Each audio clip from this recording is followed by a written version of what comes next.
fooge wuñ ko woon donc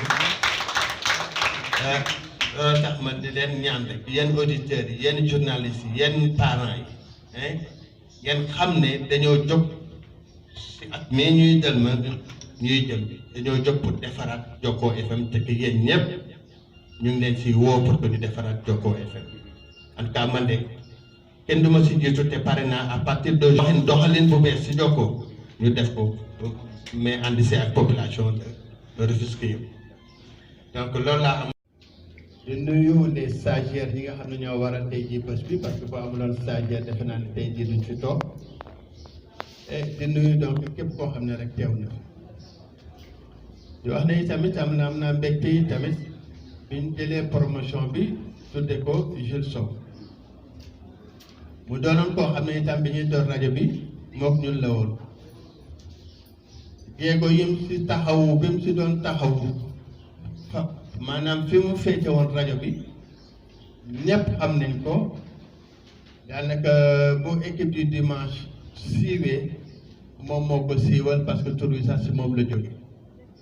maanaam koo xam ne chaque dimanche bi rajo bi sosoo ba léegi mooy ñëw yore rajo bi suba ba si ngoon donc lépp lu ñu def si rajo bi rek daanaka moom moo ko def moo ko coordonné kooku ñun amuñ payam amuñ jëkkalam lu dul di ko ñaanal yàlla xare ko àjjana yàlla teeru ko ci àjjana yi gën a kawe di jaajëfal rakkam di ko fi teewal tey bi ak doomam di mu àndal di leen massawu encore parce que demoon nañ fa bi dëj bi amee ak yëpp mais di leen gën a massawu rek di leen gën a encore dénk suñu bopp ne xam ne Jules Sow boobu ba léegi mu ngi si rajo bi waaye jëmm ji dem na waaye jëf jaa ngi fi te am na tamit bàyyi na fi aussi tamit ñoo xam ñu ngi leen ñu mën nañ koo ràññatle à travers ñoom muy rakkam ji toog ak doomam yi nga xam ne ñu ngi fi di leen feddali rek suñu kóllëre ci ànd boobu nga xam ne ànd nañ ko ak Jules Sow parrain bi nag moom duma wax lu bari ci moom xam naa ne moom dinañ ci dellu si waat li ma wax rek ci njëlbeen bi mooy ku ñu yàgg àndal la ci rajo bi ku xam bu baax rajo bi bañ ko joxaatee fi mu nekk nii rajo bi danañ ko dégg feneen foo xam ne fooge wuñ ko woon donc tax ma di leen ñaan rek yenn auditeurs yi yenn journalistes yi yenn parents yi ngeen xam ne dañoo jóg si at mais ñuy jël ma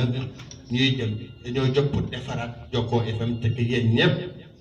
ñu ngi leen si woo pour que ñu defaraat Jokko FM en tout cas man de kenn du ma si jiitu te pare naa à partir de doxalin bu bees si Jokko ñu def ko mais ànd si ak population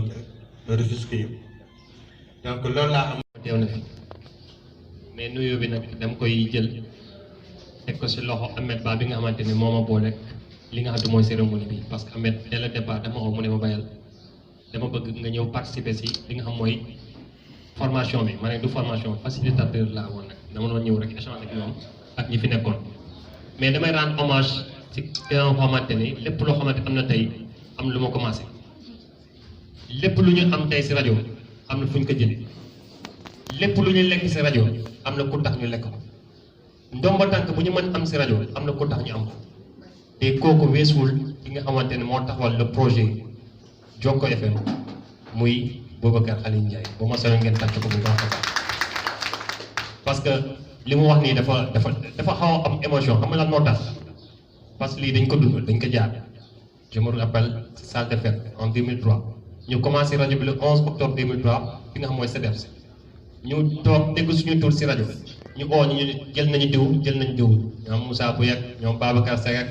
ak tey ba si ñoom Jules Sow yi nga xamante moom la ñuy ñaanal yàlla na ko yàlla xare aljana waaw tamit yàlla teg loxo si njabootam kon loolu bi mu amee ñu oo ñu salle de fête mu ni kaa leen toog ñu defal leen technique en production radiophonique jëm si yàlla kii ni mu toogee fii noonu la njabootu rek ñëpp ñu woon jàpp si liggéey bi ñu koy ñaanal moom tamit ñu def une formation boo xamante ni ku mel ne Omar Diaw jàppoon si bu baax a baax ku mel ni Ibrahima Diallo jàppoon na si bu baax a baax yal na leen yàlla yërëm ñoo ñëpp jóge nañ fi mais ñun on a le devoir de perpétuer li nga xam te moom mooy seen bëgg-bëgg suñu kon Khalil bu la yàlla mayee tey nga toog fii ñun ñu dem bay dégg ay directeur kon lépp yow la yàlla na la yàlla yàggal suñu kanam loolu dama koy wax avec fierté avec plaisir laa koy waxee parce que nee naa la man jóge naa Tempo jóge naa Jokko mais jóge ma Jokko parce que c'est une seule famille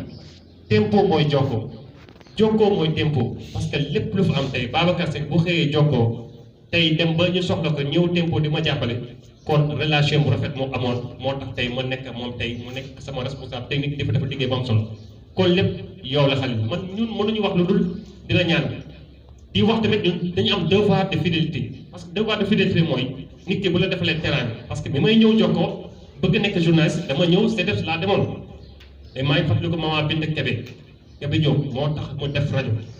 bi mu ñëwee dama doon ñëw déposer ay dossiers si li nga xam te moo jëm ak association bu ma jiite woon association des frères unis bu Ndofane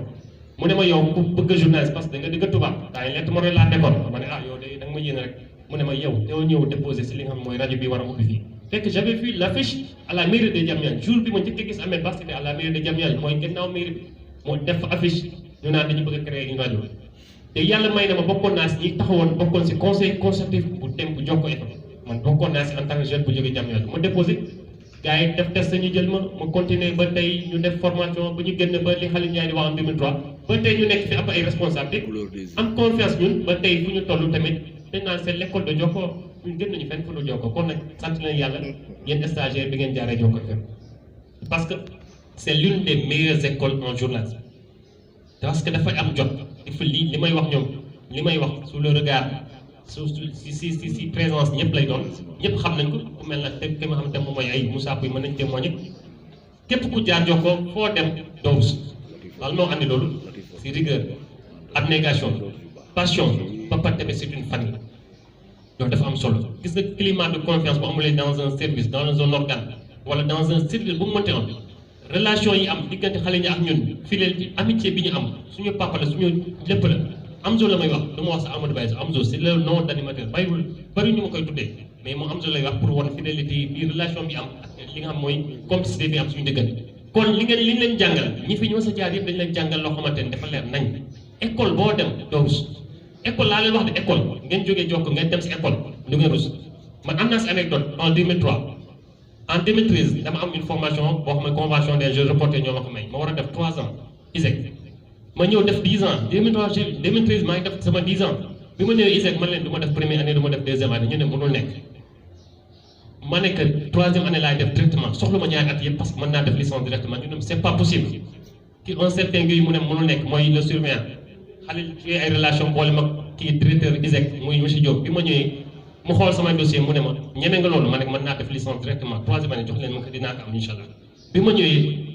gars yi jox ma possibilité ñu ma defal deuxième. lii bañ ko joxaatee fi mu nekk nii rajo bi danañ ko dégg faneen foo xam ne foogewuñ ko woon donc loolu tax ma di leen ñaan rek yenn auditeurs yi yenn journalistes yi yenn parents yi ngeen xam ne dañoo jóg si at mais ñuy jël ma ñuy jël dañoo jóg pour defaraat Jokko FM te que yéen ñëpp ñu ngi leen si woo pour que ñu defaraat Jokko FM en tout cas man de kenn du ma si jiitu te pare naa à partir de doxalin bu bees si Jokko ñu def ko mais ànd si ak population de Rufisque yëpp donc loolu laa am.